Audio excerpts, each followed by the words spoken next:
¿Cómo suena Marcos Bainotti sin la banda? Más vale que mires por última vez a esta ciudad.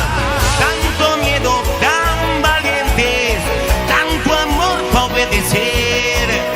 Se miraron frente a frente y más vale que echaron a correr.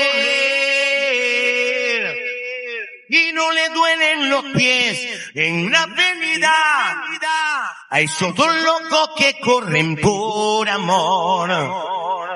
Es que se ha vuelto tan santa su herejía, porque hacen lo que le grita el corazón. Y no le duelen los pies en la avenida a esos dos locos que corren por amor. Se han declarado fugitivos de por vida, corriendo por amor. Corriendo por amor. El pobre diablo y la hija del doctor.